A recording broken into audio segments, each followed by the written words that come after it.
Eccoci qua, siamo live. Benvenuti. Sì. Hola. Eccoci qua. Allora, benvenuti a tutti. Ciao. Buonasera ai partecipanti, buonasera a Valentina, buonasera a Renzo, buonasera a Roberto che si sta collegando. Abbiamo dovuto fare un po' un cambio di programma. live.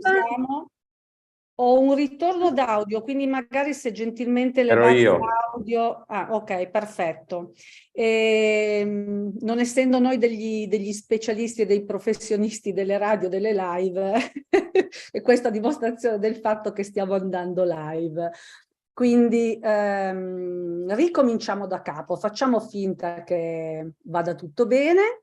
Roberto, dacci un segno se sei in grado di entrare perché non ti vediamo col video, ma magari è soltanto una questione di tempistica.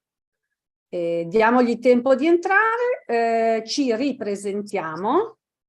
Quindi abbiamo questa sera il piacere di ricominciare con le nostre serie legate alla trasmissione No Label Aperitivo Inclusivo. Io sono appunto Simonetta e assieme a Valentina vorremmo tenervi compagnia con il nostro talk show che è reso possibile grazie alla disponibilità di Radio Dream on Fire che sta trasmettendo in diretta sui loro canali. Siccome abbiamo avuto delle piccole defiance, non abbiamo la possibilità di avere Stefano qui con noi in video, però c'è, lui sta lavorando sul retro. È venerdì, eccoci qua, intanto ci ha raggiunto anche Roberto. Vi prego solo di di disabilitare lo speaker perché sennò ho un ritorno d'audio. Quindi venerdì sera, ora dell'aperitivo, non vogliamo assolutamente essere noiosi e vorremmo intrattenervi con 4 chiacchiere in allegria tutti assieme. Valentina, se vuoi aggiungere qualche cosa, 2 parole prima di andare al dunque.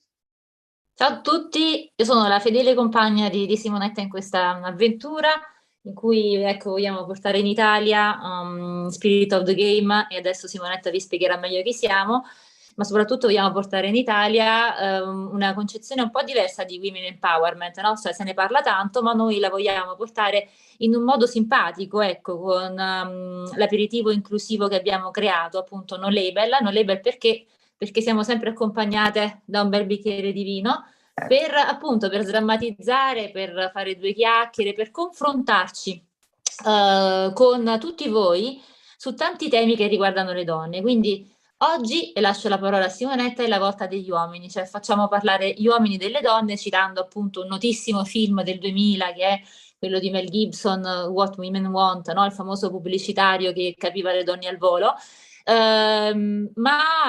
Simonetta adesso vi spiegherà bene anche chi siamo, eccetera, eccetera, come organizzazione. Noi soprattutto quello che vogliamo è portare avanti un tavolo simpatico, ecco così, diciamo in questo senso. Quindi questo è uno dei tanti appuntamenti che poi seguiranno. Lascio la parola a Simonetta per spiegare chi siamo.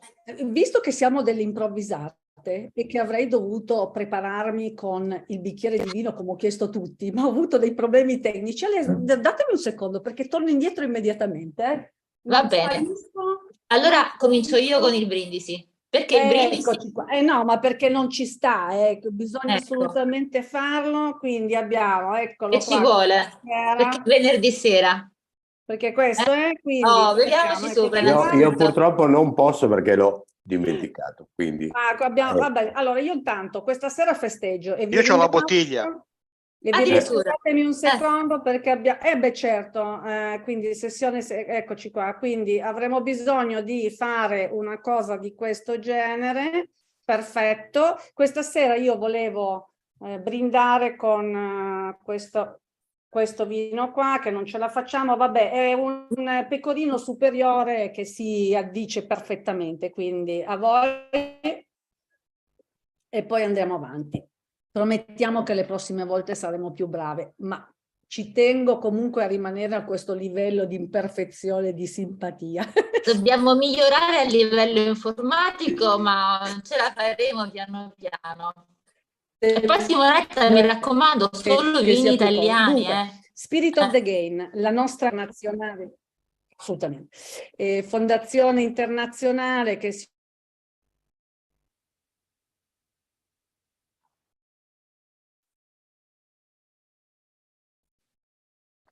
Simonetta, ti abbiamo perso. Ah, ecco, pensavo che ero io invece. No, no, no, No. abbiamo perso Simonetta. Ah, beh, forse Valentina, racconta tu allora, dai. racconto intanto io. Quindi, Spirit of the Game è un'organizzazione americana non c'è guidata da questa Trent sera, non Simon. c'è pace, abbiamo tutti i problemi di questo mondo. Eccola, è tornata. Allora, Vai andiamo Simonetta. dritti. Sì, andiamo dritti perché stasera è una devastazione. Lasciamo perdere Spirit of the Game, andiamo al dunque perché sennò abbiamo dei problemi con Renzo. Perché ci deve lasciare. Allora, sicuramente ci diranno però che facciamo ridere e questo va già bene. Vorrei incominciare ad introdurre appunto il nostro primo speaker che è Renzo Revello, canavesano da sempre come la zona da cui viene. Born in the 50 come una grande canzone dei Police e come la canzone dietro ad una facciata leggera ed accattivante sensibilità. Ha lavorato in contesti internazionali ricoprendo ruoli di responsabilità in ambito industriale, commerciale e sportivo. Renzo nutre interesse per numeri, persone, contenuti ed immagine. Ha avuto la grande fortuna di incontrare persone diverse in luoghi diversi, dall'arcistar al campione di sport, dal basket londinese al contadino con cui ha condiviso pensieri per l'orto. E quindi, prendendo un po' da tutti, come diceva David Bowie, Renzo si definisce così: I'm a mix, con lo sport e la musica a fare da fil rouge, una spruzzata di cinismo ogni tanto a bilanciare grande ottimismo e impegno nel sociale, ma sempre con il sorriso. Renzo ha appena pubblicato anche un libro, scusami se lo pronuncio male, Oxygen, storia semiseria di una rivoluzione tecnologica promessa. Siccome abbiamo chiesto ad ognuno dei nostri speaker di creare anche uno slogan per quello che sarebbero andati a raccontare, tu Renzo hai identificato come slogan Donna, virgola, la release 2.0 dell'uomo. A questo punto ti chiederei cortesemente di spiegarci che cosa volevi dire, perché ci sembra molto intrigante. Va bene, allora grazie innanzitutto per l'invito e un saluto a tutti quelli che ci stanno seguendo o che ci seguiranno poi prossimamente ancora su YouTube, visto che rimarrà disponibile questa serata. Come vedete ho già fatto qualche errore, ho dimenticato il bicchiere del vino e quindi dovete avere pazienza. La descrizione che hai fatto è una descrizione che da un certo punto mi fa ridere, infatti finisce dicendo con una certa qual dose di cinismo, io sono cinico nei confronti di me stesso per primo, però va molto bene ed è giusto, perché in effetti io non so poco di tutto e quindi quel poco di tutto lo metto insieme e vedo di tirare fuori un pacchetto che possa essere quantomeno accettabili. Le persone che abbiamo qua con noi questa sera sicuramente vi parleranno e vi presenteranno dei contenuti molto, molto interessanti. Io voglio proprio iniziare in modo leggero, sorridente e spiego poi, vi racconto due cose, ma prima rispondo alla domanda di Simonetta. Perché donna la release 2 dell'uomo? Ma perché in tutte le cose ormai siamo abituati a vedere delle release, ci raccontano che c'è la nuova release di un prodotto, c'è la nuova release di un servizio, c'è la nuova release di tutto ormai. E c'è sempre un inizio in ogni cosa, c'è sempre una release 1, poi dopo si cerca di migliorarla questa release 1, no? Perché ha avuto qualche inghippo, perché qualcosa non funziona, perché la vogliamo fare più bella, per qualche motivo. E quindi noi abbiamo avuto l'essere umano release 1 uomo. Dopodiché miglioriamo e arriva la release 2, che è la donna. Questa è la spiegazione, perché io sono profondamente convinto che se la narrazione tradizionale focalizza tutto il modo di essere, di parlare, di pensare al maschile, in realtà io sono convinto profondamente che la donna sia veramente una evoluzione. Innanzitutto per un motivo molto semplice, basilare, biologico: la donna dà la vita, l'uomo non la può dare, e quindi di conseguenza ha un qualcosa in più, improponibile per l'uomo.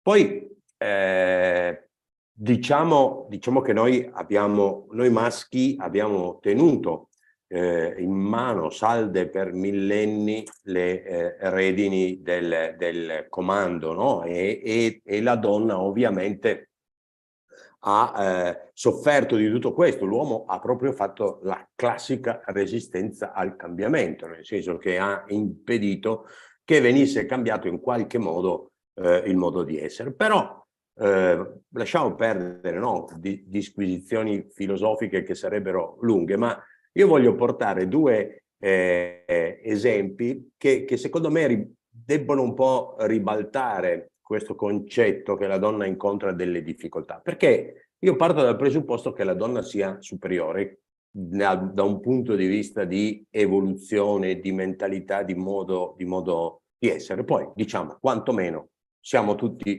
alla pari, però io penso che molte delle difficoltà che incontra la donna nel relazionarsi nel mondo del lavoro, nella vita di tutti i giorni, e che soffra un po' queste cose, in realtà le soffre pure l'uomo, anche perché non entriamo nell'immaginario collettivo di chi comanda a casa, di chi porta poi i pantaloni, perché sappiamo benissimo che noi maschietti tante volte abbaiamo, però poi in realtà non mordiamo, anzi diventiamo molto, molto docili. Vi racconto due brevi storielle che identificano un po' quelle che possono essere le difficoltà nel relazionarsi con la donna. In questo caso è con le donne ed è un'esperienza personale. Io poco più che ragazzino, a 20 anni vado più o meno, ecco, vado a lavorare nell'azienda dove entro in pratica in pantaloncini corti e poi dopo sono stato lì, sono andato poi via di lì, ero già dirigente, avevo 35 anni, ho cambiato, sono andato in un'altra azienda. Mi mettono in un ufficio da 4 persone, 3 delle quali sono donne. Io appunto non è che avessi questa capacità di relazionarmi con l'altro sesso, e di queste 3 donne, 2 una era sposata, l'altra era in procinto di sposarsi ed erano le 2 più giovani. Poi ce n'era una un pochettino più anziana che rappresenta un po' forse lo stereotipo della capufficio, però va bene, arrivo lì, il primo giorno è convenevoli, le cose tradizionali, ti fanno vedere, ti danno una matita col temperino, ti fanno vedere, c'era la divisumma, allora figuratevi un po', ti fanno vedere come funziona la divisumma e ti dicono come devi rispondere al telefono quando va bene. Ok, classico. Secondo giorno, anzi, del primo giorno, quando sei nato, il luogo è ora. E ho detto, ma guarda, io sono nato lì, sono nato a Torino, più o meno, era verso l'1, da cosa mi ricordavo. Come arrivo il mattino dopo, in ufficio, queste bravissime ragazze mi presentano, io lo chiamo l'oroscopo, in realtà è la carta astrale con tutti i pianeti, dove erano quando sei nato, le relazioni che questi pianeti avevano, l'influenza che questi avrebbero avuto, ascendenti, discendenti. Morale della favola, mi dicono come sarebbe stata la mia vita di qua, da lì a... E mi dicono tutto, semplicemente che non mi dicono che il giorno dopo io sarei stato a letto con l'angina, con la febbre alta. Figuriamoci l'impressione, no? l'impressione che fai dai tuoi capi, e dopo 2 giorni stai a casa in mutua, no? Quando torno il mio direttore, che poi devo dire divenne una sorta di secondo papà per me, gli sono veramente affezionato, mi dice: Revello, lei si è spaventato con le donne, ma si deve abituare, tenga conto che lì ci starà diverso tempo e non saranno tutte rose e fiori. Io, che non erano rose e fiori, l'ho capito appunto da quel momento. Però è una rappresentazione, come si dice, una rappresentazione selettiva delle realtà, nel senso che ovviamente ho dato la mia interpretazione di quello che accadde, però può dare l'idea. La seconda storiella che vi voglio raccontare, poi so che diventerete tutti molto più seri, molto più bravi, ma io voglio incominciarla così, proprio perché faccio finta di aver bevuto anch'io un bicchiere di bollicine che mi ha reso un po' frizzante. La seconda storiella che vi voglio raccontare è la capacità che una donna ha di gestire l'uomo a qualsiasi età, e questo secondo me è un punto importante, perché le donne devono acquisire consapevolezza di questo, della capacità che loro hanno di relazionarsi e di gestire l'altro sesso. Secondo me, la Release 2, siete vincitrici nate, dovete esserne solo veramente convinte. Comunque, io ero papà da poco, da pochi anni, un maschietto, si va in montagna, questa è bella, questa io la uso sovente proprio per dire, mostrare, e si va in montagna con degli amici per una settimana a casa di questi amici. Loro hanno una bambina della stessa età, e la fortuna fantoziana è che ovviamente è una settimana di pioggia. Quindi provate a immaginare una settimana in un alloggio in montagna, 2 famiglie, è lunga, veramente lunga, è la settimana, perché tu non sai cosa fare, i bambini neanche, però era un momento in cui i bambini erano tranquilli, avranno avuto, dicevo, 3-4 anni, stanno giocando, e è un momento in cui stanno giocando ognuno per conto proprio. Lui sta giocando con classico, no? Con le macchinine, brum brum brum, e lei ha un foglio di carta e dei pennarelli, non so se disegna o che altro fa, comunque paccioccava con questi pennarelli sul foglio di carta.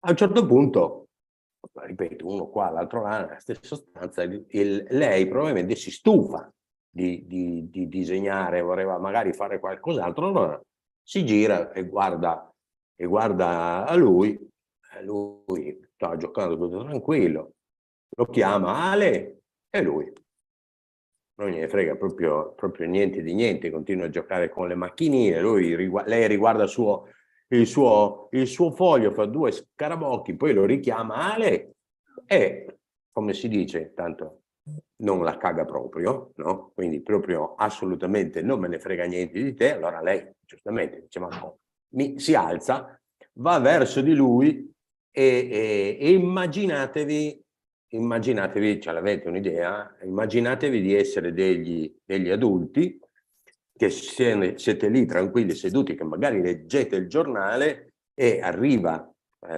la vostra lei e vi dice: Ale, facciamo conto che fosse mio figlio, Ale, e lui le risponde proprio come rispondiamo noi, senza neanche guardarla, no? Questo ovviamente la indispettisce, no? Si piazza lì davanti, lo guarda e dice: chiedimi se ti do i pennarelli. A lui dei pennarelli non gliene fregava proprio niente, lui aveva le sue macchinine, già le dava.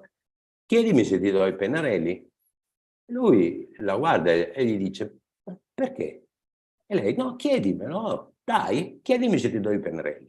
E lui, buon uomo, Judy, mi dai i pennarelli? E lei, no. E lui, lacrime. Allora, lei voleva la sua attenzione, voleva governarlo, voleva portarlo dalla sua parte. Lui, babbione proprio, perché alla fine di tutto noi siamo così. Non ti guardo, non ti dico niente, poi vieni da me e sei tu che vinci. Questo è un esempio dove io gli avrei poi potuto spiegare: guarda ragazzo, che questo sarà per il resto della tua vita, la donna è sovrana, io donna faccio fare a te uomo cose che tu non ti immagini neanche.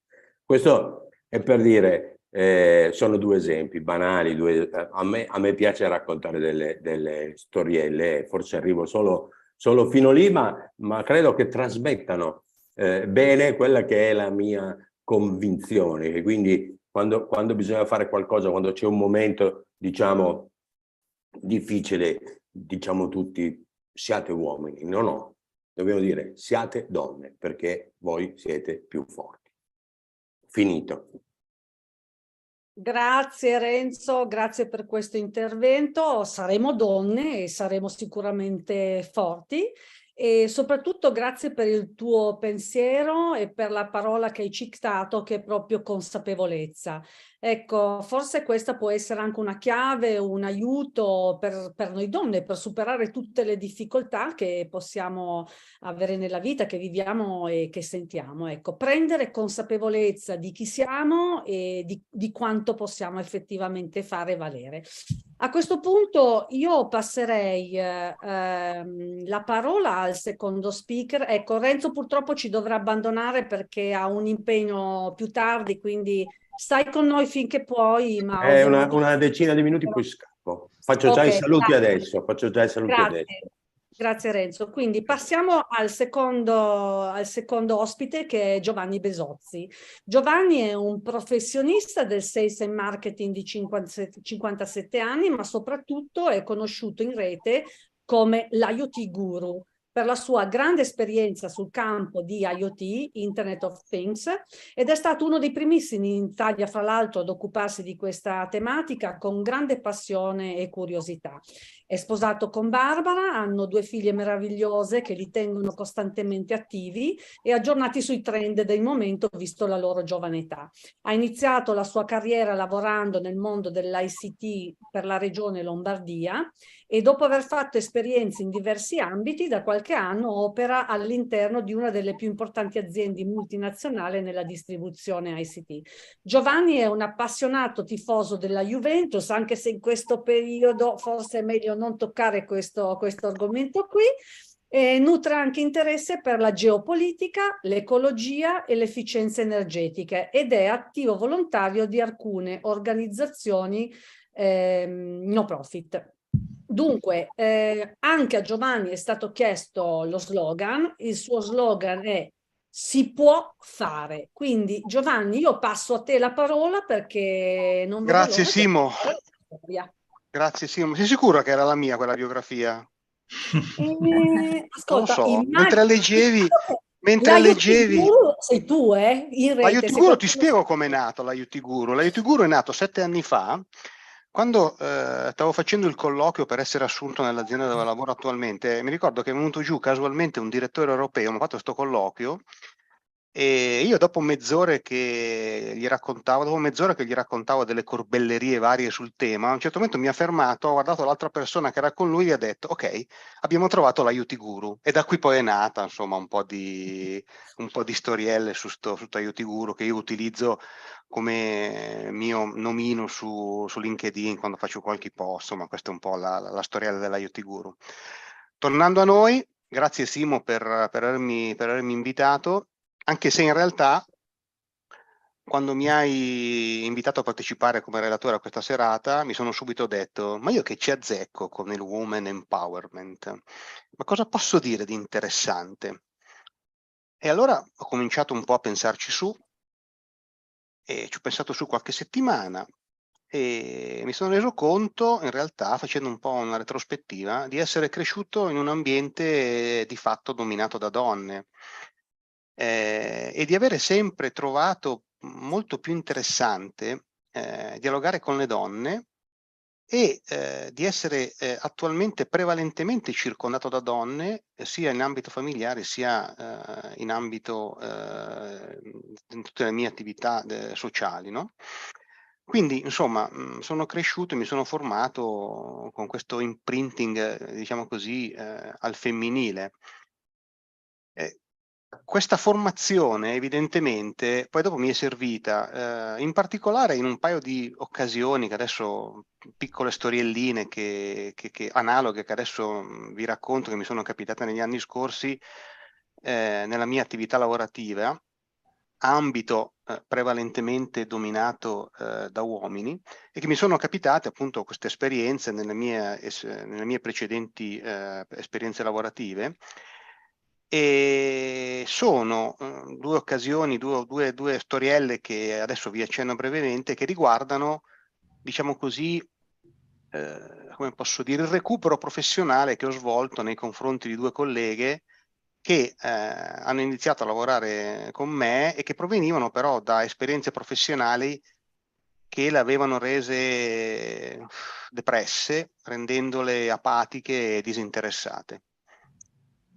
Ecco quindi che forse risentendo appunto di questo mio vissuto, diciamo in una cerchia prevalentemente femminile, del tutto naturalmente e inconsapevolmente dal mio punto di vista, ho cominciato a farle rivivere, possiamo dire, e renderle autonome.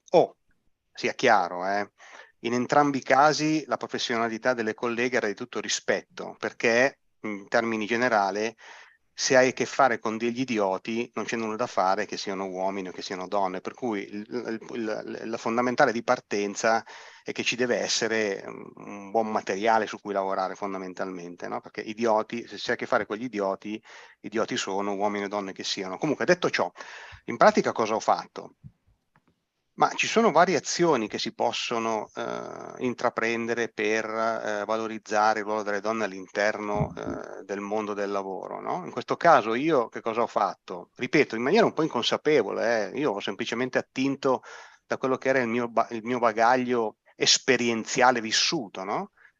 Quindi si può sicuramente, e qui iniziamo un po' a arrivare al mio motto, no? Il logo, si può fare. Allora, si può fare che cosa? Beh, si può ampliare la loro autonomia decisionale, si può inserirle in un ambiente in cui sbagliare è normale, si può coinvolgerle continuamente nella propria attività operativa, si può fornire un supporto per superare eventuali barriere ed ostacoli, tutte cose fra l'altro che io farei anche se avessi a che fare con un uomo, per cui da questo punto di vista l'approccio per quanto mi riguarda è stato del tutto analogo.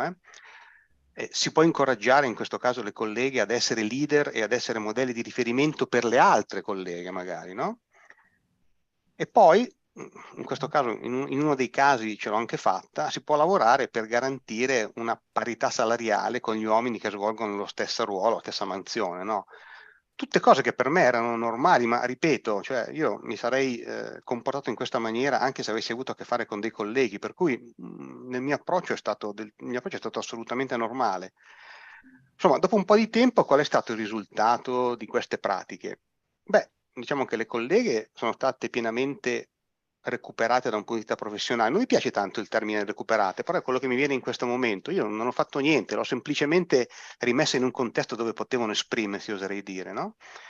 Entrambe hanno deciso dopo un paio d'anni di proporsi per ruoli di maggiore impegno e responsabilità all'interno delle aziende, anzi no, una delle due addirittura ha accettato una nuova posizione lavorativa anche di maggiore responsabilità, oserei dire, in un'altra azienda. Per cui io dal mio punto di vista ho raggiunto un po' il mio obiettivo, nel senso che ho rivitalizzato delle capacità che per ragioni varie erano in qualche maniera inespresse o offuscate in un determinato momento. Per cui per quanto mi riguarda l'obiettivo è stato raggiunto, no?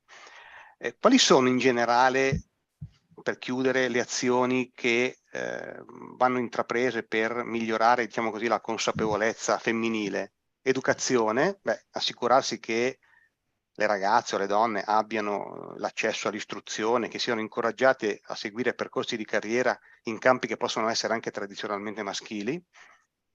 Il concetto di rappresentanza, cioè garantire quindi che le donne siano rappresentate in posizioni di potere e decisionali pari a quelli degli uomini.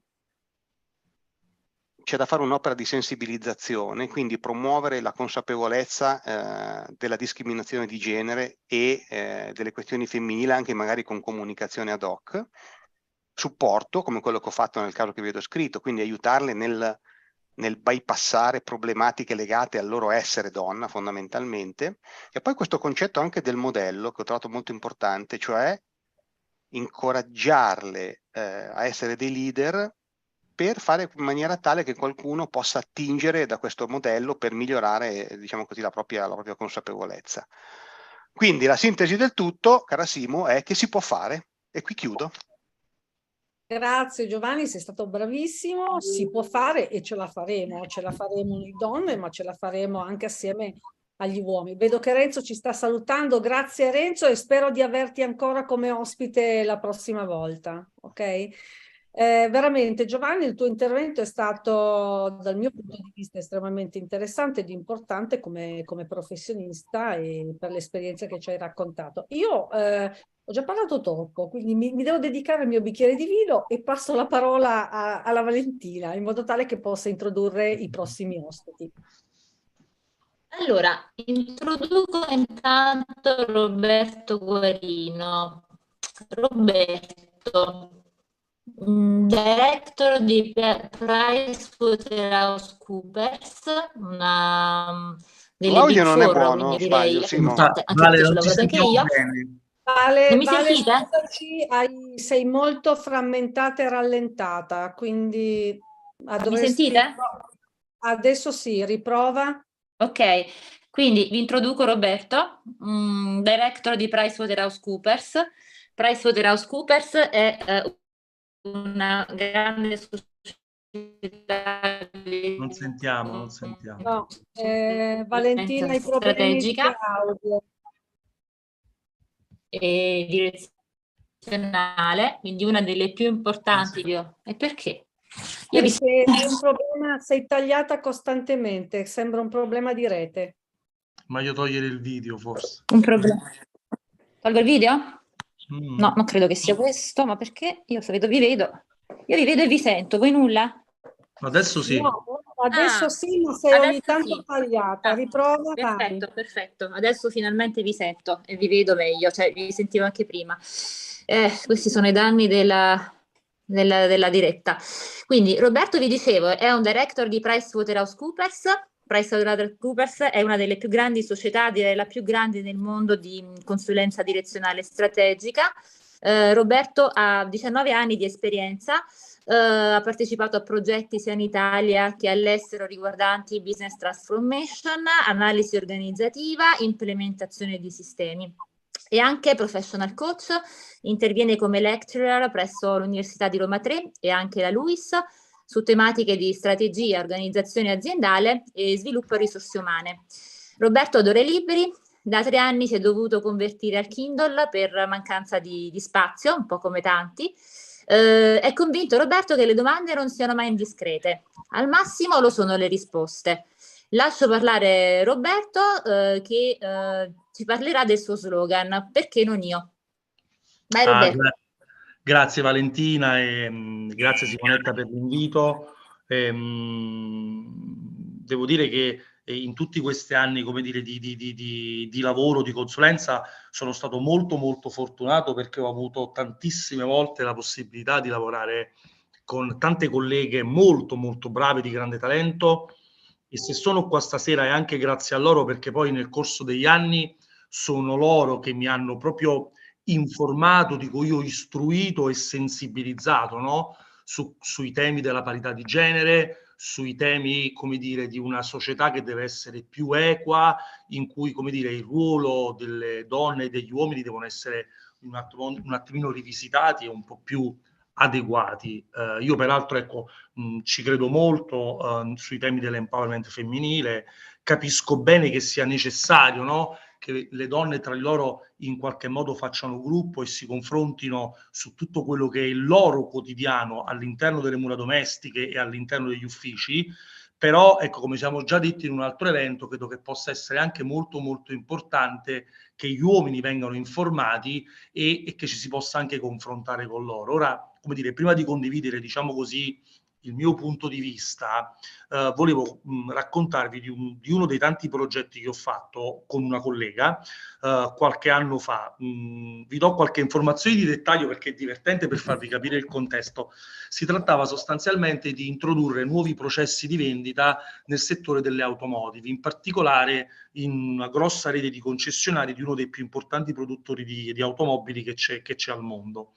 Ora, voi sapete, no, se andate in un concessionario, volete comprare un'automobile, tipicamente vi vedete la macchina, vi sedete alla scrivania col venditore e quello vi fa il preventivo, inizia la negoziazione e poi voi prendete le decisioni. No, in modo molto semplificato sostanzialmente avviene questo. Lì l'idea era di modificare la vendita, renderla più moderna e più dinamica. Si voleva un po' allontanare il venditore dalla scrivania e avvicinarlo all'automobile, e soprattutto si introduceva il tablet con delle nuove tecnologie, delle nuove applicazioni che consentivano proprio di seguire tutto il percorso di vendita e fino a fare un preventivo proprio da tablet. Quindi, come dire, l'obiettivo era proprio cambiare in modo sostanziale la vita, la quotidianità del venditore. Ora, ragazze, il mondo dell'auto è un mondo terribilmente maschile. Aggiungo che il mondo dell'auto, oltre che maschile, è terribilmente maschilista.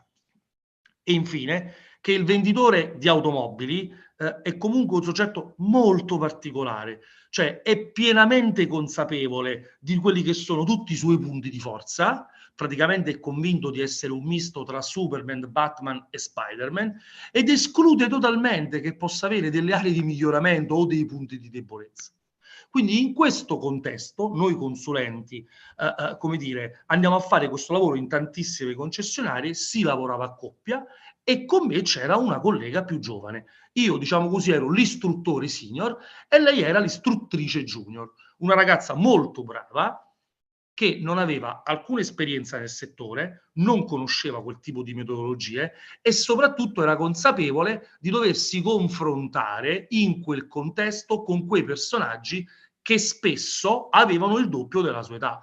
Ovviamente noi ci eravamo preparati, avevamo fatto un training dei trainer, però, come dire, questa ragazza, questa collega era davvero spaventata. Siccome giravamo da una concessionaria all'altra, noi abbiamo fatto sostanzialmente un pezzo di centro Italia a tutto il nord, siamo stati mesi interi in trasferta e lei stessa, eravamo come dire un buon team, si confidava dicendomi che era veramente spaventata, no, di fare questo tipo di lavoro. Io vi devo dire la verità, non avevo alcun timore, ma non tanto per me, dico proprio per lei.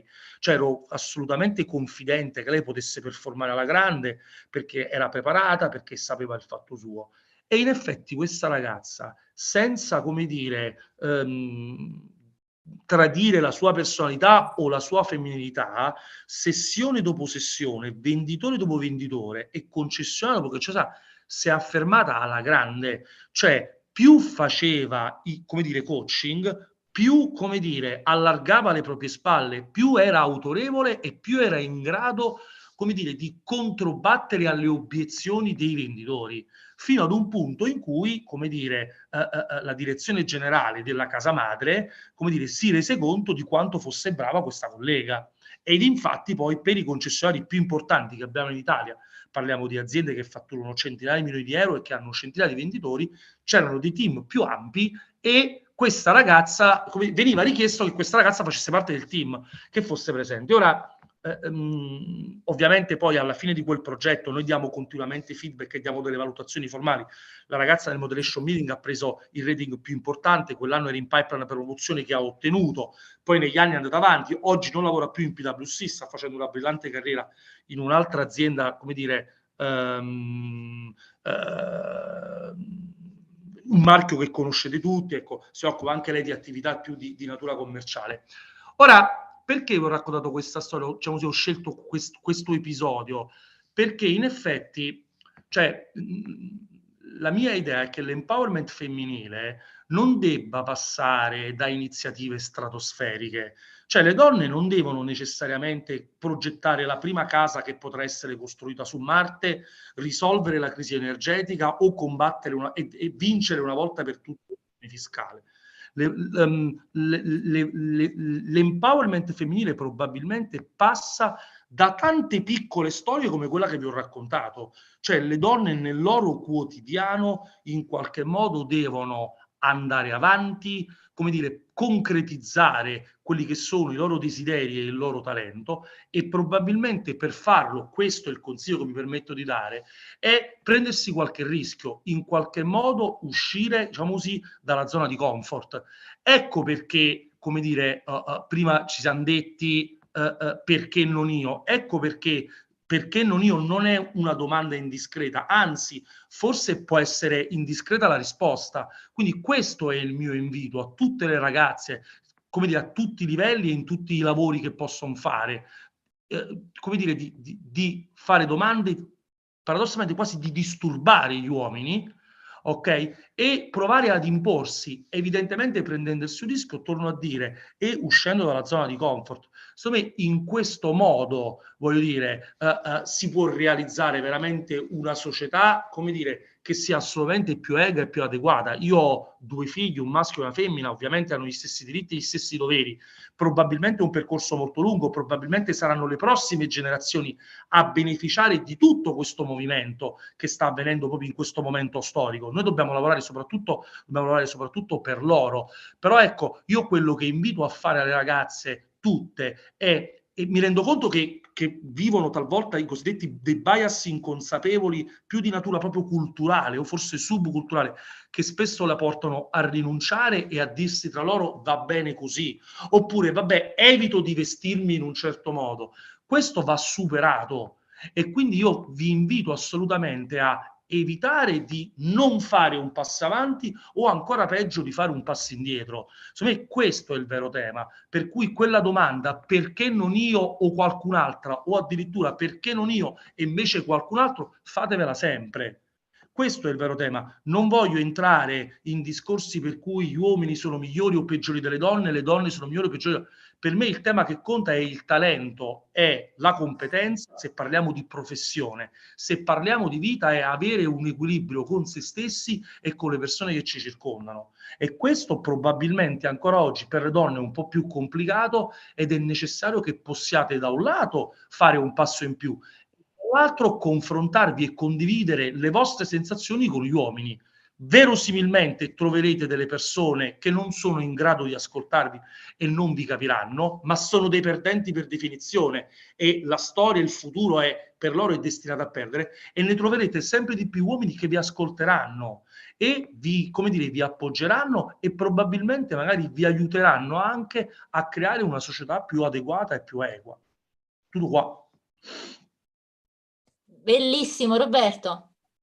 Dobbiamo scriverlo sulla pietra tutto quello che hai detto. Me lo auguro. Ripeterlo e ripeterlo e ripeterlo. Complimenti, veramente. Va bene, passiamo la parola al nostro ultimo speaker, Sante Roberto. Santi è appassionato di macro e microvite, radicalizzato al sacro culto del dialogo tra media e scienza, esseri umani e animali. Santi è docente di malattie infettive presso il Dipartimento di Medicina Veterinaria e Produzione Animali dell'Università di Napoli Federico II ed è responsabile nazionale di alcuni programmi di ricerca nell'ambito della sicurezza alimentare. Giornalista dal 1997, ha lavorato per radio, TV, quotidiani e settimanali locali e nazionali.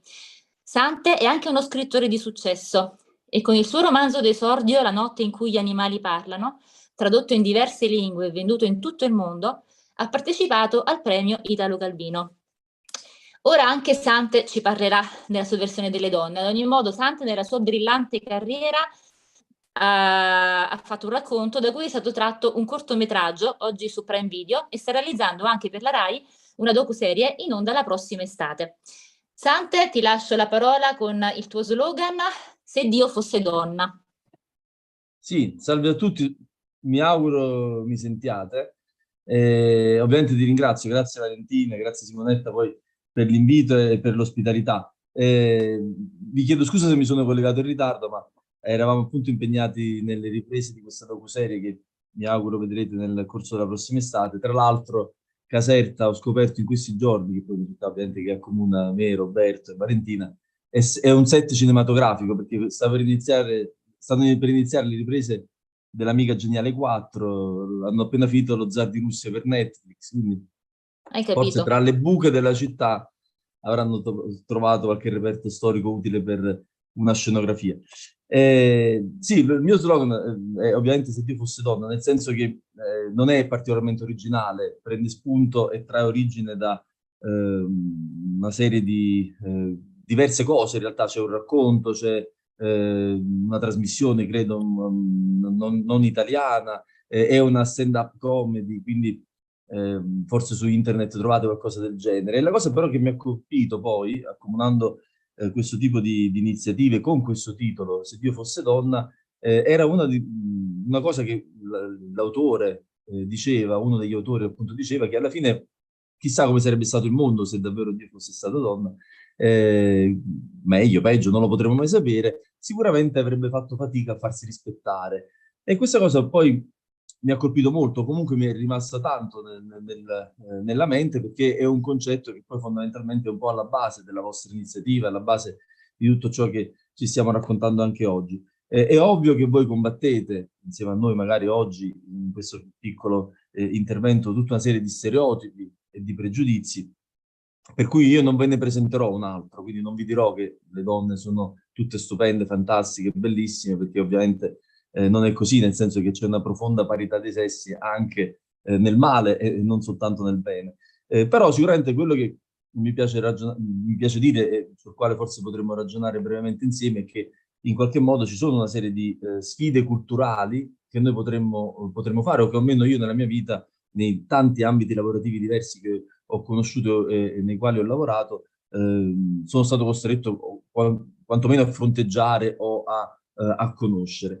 Qual è la sfida culturale più importante? Sicuramente quella che in qualche modo si lotta contro una serie di stereotipi e di pregiudizi per un effetto di una serie di meccanismi mentali e psicologici che poi chi si occupa di queste materie sicuramente le conosce, le sa spiegare molto meglio di me. Ma io, occupandomi poi negli anni, io insegno malattie infettive, come ho detto prima Valentina, alla Federico II a Napoli, però di fondo mi sono occupato di divulgazione scientifica per molti anni.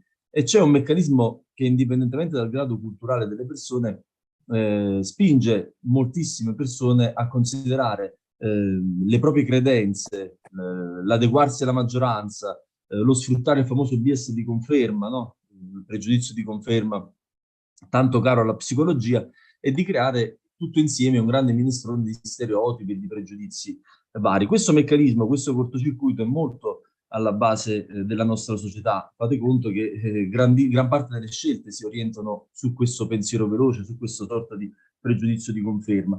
Pregiudizio di conferma che, ad esempio, ci spinge a credere alcune cose piuttosto che altre, occupandomi appunto di divulgazione nell'ambito alimentare. Faccio l'esempio più banale: siamo in una società nella quale crediamo tutti che il bifidus acti regularis della Danone esista veramente, e in realtà è un prodotto brevettato dai laboratori della Danone che ha depositato anche un marchio per il quale la Danone paga una multa, per farvi capire, che in Italia è piuttosto bassa e molto più alta invece in altre parti del mondo.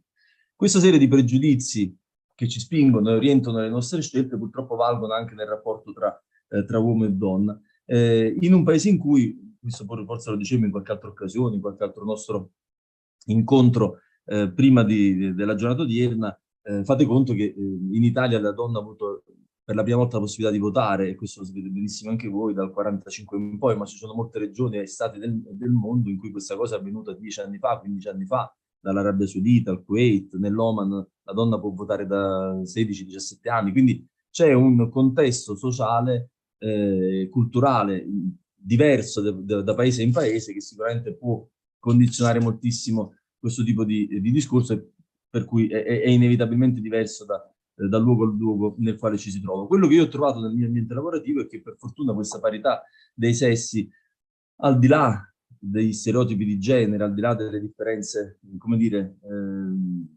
sicuramente differenze biologiche, comportamentali o quello che vogliamo dire, diciamo, questa parità è molto più forte, molto più accentuata rispetto al passato. Oggi ho fatto una seduta di laurea, su 9 persone, 8 erano delle ragazze e c'era un unico ragazzo. Questo per dirvi come le donne, anche nell'ambito del medico veterinario, nella laurea che storicamente era molto più vicina agli uomini piuttosto che alle donne, per una serie di motivazioni diverse, oggi si sta orientando in maniera diversa rispetto al passato. Nella docuserie che stiamo completando, il capo macchinista ed elettricista, tra l'altro una delle più ricercate in Italia, è una donna. Il miglior costumista in circolazione oggi, che tra l'altro ha fatto una serie di film anche con Salvatore e con Sorrentino, che abbiamo avuto la fortuna di conoscere, sta lavorando oggi con noi, è un uomo. Quindi, come vedete e come sappiamo, i migliori sarti del mondo sono degli uomini. Cioè, questa differenza che magari era classica fino a un po' di tempo fa, non c'è più. Riferendosi al mondo animale, le società matriarcali, che sono quelle tipiche, per intenderci, di alcune specie animali come le api, l'ape regina e tutto ciò che l'ape riesce a fare attorno all'alveare, è una società apertamente matriarcale, è quella che probabilmente fino ad oggi non è stata forse la nostra. Però la cosa che poi ho avuto modo di vedere, non soltanto appunto nell'ambito professionale, l'ho conosciuto moltissimo nell'ambito della scrittura, dei libri e della letteratura in genere. C'è un esperimento non scientifico che ha fatto McEwan, che è uno scrittore molto bravo, tra l'altro cortesia per gli ospiti, un romanzo che vi sarà sicuramente capitato di sentire o di conoscere, che praticamente in un parco di Londra ha consegnato dei libri, regalava dei libri alle persone che incontrava. Tra l'altro ho fatto questo esperimento durante l'ora di pranzo, quindi era particolarmente affollato il parco. Distribuiva questi libri gratis e riusciva a farlo molto più facilmente alle donne che agli uomini. Nel senso che la donna era grata del regalo che aveva ricevuto, desiderosa anche di poterlo leggere, l'uomo era quasi sempre schivo, insomma, meno attratto dal presente. Questa cosa che cosa significa? O che cosa può significare nell'ambito della letteratura, della scrittura in genere, in un paese in cui tra l'altro in Italia vengono pubblicati 9 libri ogni ora, quindi nell'ora che noi stiamo trascorrendo qui, domeniche comprese, sono usciti 9 libri. E si legge tra l'altro molto di meno, perché 6 italiani su 10 leggono meno di un libro all'anno. Però cosa significa? Che sicuramente c'è una vocazione, c'è una maggiore empatia, dicono i sociologi, da parte delle donne nei confronti del mondo in genere, per cui c'è questa maggiore vocazione che le donne hanno verso la lettura, verso la letteratura. L'empatia è qualcosa di fondamentale per il lettore, perché è fondamentalmente quello che accomuna chi sta vivendo l'esperienza della lettura al personaggio del libro in questione. E questa empatia ha a che fare probabilmente, secondo alcune indagini, con i neuroni a specchio, no? Quella serie di neuroni che si attivano non soltanto quando facciamo delle operazioni o dei movimenti, ma anche quando le vediamo fare, che sembrano essere più sviluppati nelle donne che negli uomini, probabilmente legate a una maggiore empatia, sensibilità. Adesso ovviamente non vorrei fare un'indagine sociologica o psicologica, però questo per dirvi come l'empatia delle donne in questo tipo di ambito conta moltissimo, l'empatia di identificarsi con i personaggi, con le figure femminili, con la storia di alcuni romanzi e di alcuni racconti. Del resto la letteratura è piena di figure femminili eccezionali, non vorrei fare citazioni particolari, ma da Anna Karenina, Madame Bovary, Beatrice di Dante Alighieri, ce ne sarebbero centinaia da poter fare. Quello che io ho fatto e che mi auguro possiamo portarci a casa questa sera è per esempio di aver riconosciuto questo grande ruolo delle donne nei personaggi dei miei libri. L'ho fatto perché in qualche modo ribadirlo anche nella letteratura è un modo probabilmente per farlo ancora di più apprezzare. Per cui è capitato spesso, racconto sempre questo aneddoto, per esempio nel primo libro che io scrissi di un giocatore di basket, Nando Gentile, che poi è stato un capitano della squadra di basket dal quale poi tra l'altro stiamo traendo questa docuserie. Io la prima volta che decisi di fare questo libro andai a parlare con sua moglie. Voi direte, vabbè, si trattava di persone abbastanza grandi, perché fondamentalmente Nando all'epoca aveva già una cinquantina d'anni, però la figura femminile della donna, della moglie, in quel caso specifico, che non era mai comparsa, non si era mai vista, io sapevo essere fondamentale, anche e soprattutto nelle scelte che orientavano la vita del marito. L'ho fatto anche dopo, quando per esempio 2 anni fa uscì il libro Stai attento alle nuvole, che ho scritto per Massimo Lopez. C'era un rapporto, ho raccontato il rapporto che lui aveva con sua madre. Ora direte sì, tutte le madri del mondo sono madri, però in quel libro sottolineiamo tantissimo quanto la madre avesse, nella delicatezza dei suoi rapporti, del suo modo di fare, avesse fatto leva sulle capacità artistiche di Massimo Lopez, che poi conoscerete tutti essere stato un componente del trio e ancora oggi essere un comico molto apprezzato, e come fosse stata la chiave di volta della sua vita, perché appunto la sensibilità nel capire le sue attitudini, le sue doti artistiche o talenti erano qualcosa che poteva fare soltanto la madre e che nessuno voleva fare, anzi qualcun altro tentava anche di impedirgli.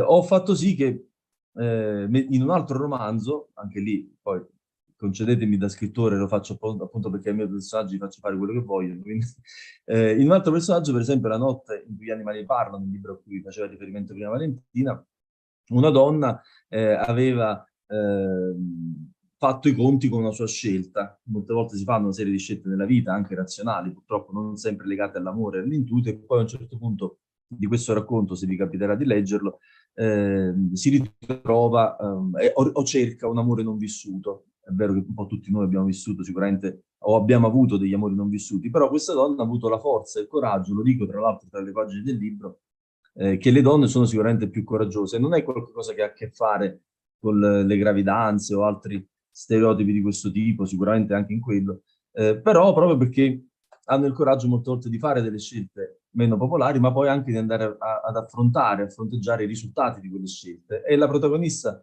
Claudia, la protagonista di quel libro, questo faceva, quindi a distanza di tantissimi anni andava a cercare un amore che non aveva vissuto, e poi non vi racconto il finale per non spoilerarlo. O ancora di più, per esempio, nell'ultimo libro che ho scritto, La banda della regina, i protagonisti sono tutti uomini, i 2 protagonisti sono 2 uomini perché è una storia di amicizia, ma sullo sfondo di questa grande amicizia ci sono delle figure femminili fortissime. Una di queste, in periodi storici diversi, una Maria Carolina, che è una regina che qui dalle nostre parti a Caserta conosciamo bene, che scriveva delle lettere ad un brigante per esortarlo alla battaglia e a resistere nel tentativo di salvare ovviamente il regno delle 2 Sicilie. La figlia di uno dei 2 protagonisti, che al telefono esortava il padre in una serie di scelte, è una ex fidanzata di uno dei 2 protagonisti che risolverà poi l'aneddoto, risolverà poi il finale di questo libro e svelerà il motivo per il quale ovviamente questa persona era scomparsa.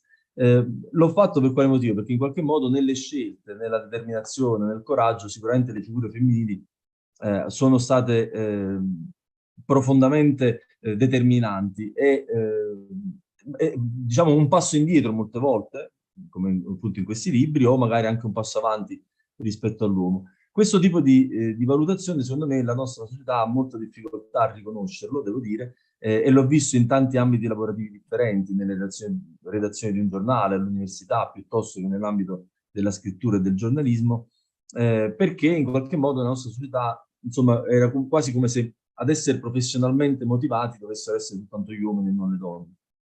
Per fortuna questa cosa non è più così, anzi ci sono una serie di esigenze e di pressioni che ormai riguardano sia l'uomo che la donna, e sono certo che la chiave del successo possa essere il fatto che ancora di più prendere consapevolezza di questo, dichiararlo, raccontarcelo, dirlo, spiegarlo, far capire che tutto ciò che magari è nell'ombra, soprattutto per alcune figure femminili, è ancora più determinante di quello che vediamo davanti, secondo me è molto importante. Forse anche la capacità di riuscire a fare ancora più squadra, credo che qualcuno lo diceva prima, sono d'accordissimo, e vivere la competizione e non l'invidia, la resilienza e non la frustrazione, secondo me sono delle cose che anche le donne come gli uomini potrebbero migliorare e in questo modo diventare ancora più forti di quanto oggi sono. Credo di essere stato abbastanza nei tempi. Grazie mille Santi, anche tu parole preziosissime, veramente che ci devono tutti rimanere nella mente. Allora, ringraziamo tutti quanti gli speaker, veramente tutti discorsi bellissimi e molto profondi, e lascio la parola a Simonetta per chiudere e salutarci. Grazie, mi fa piacere chiudere questa bella serata, anche se con qualche problema tecnico, mettendoci Miglioreremo. Vabbè, miglioreremo di sicuro, ne sono certa, d'altronde, come si diceva, nessuno nasce imparato, no? E quindi stiamo facendo le nostre prove. Io mi auguro che di volta in volta riusciremo ad avere sempre più ascoltatori e soprattutto riusciremo anche ad avere degli spunti e delle idee su come continuare. L'idea che abbiamo avuto con Valentina è quella di partire comunque dal nostro macro tema, che è quello del women empowerment, ma ogni volta magari affrontare delle sottosituazioni che ci possono anche aiutare a comprendere un po' meglio questa tematica. Quindi il tema di oggi era proprio What Women Want. La prossima settimana affronteremo un tema un pochino più non voglio usare la parola impegnativo, ma comunque sicuramente un po' più serioso, che è quello del mondo delle donne legato alla cultura. Non voglio spoilerare, come si dice adesso, sperando che almeno voi 4 nostri ospiti questa sera sarete fra il parterre delle persone che ascolteranno la trasmissione. Per quanto mi riguarda, i vostri interventi, compreso quello di Renzo che non c'è più, sono stati tutti molto belli e molto utili, e magari se avrete voglia una prossima volta di stare ancora con noi, magari facendo dei brainstorming, magari facendo delle chiacchiere aperte, delle discussioni e dei confronti a tu per tu fra di noi e con i vari ospiti che potremo avere, a noi sicuramente fa molto piacere. Quindi io ho finito il mio bicchiere di vino, per cui non posso finire. Vabbè, c'ho questa abitudine, insomma, il vino buono mi piace, posso prendere il bicchiere vuoto che ce l'ho qua. Grazie ancora, vi auguro uno splendido weekend a tutti quanti e vi diamo l'appuntamento la prossima settimana sul nostro canale YouTube e sulla radio. Grazie infinite a Radio Dream on Fly perché ci sta dando questa opportunità. Andremo comunque in replica in podcast su Spotify e su altri canali, quindi vi terremo aggiornati. Un grazie ancora, una buona serata a tutti, un abbraccio, buon weekend, ciao, grazie. Buon weekend.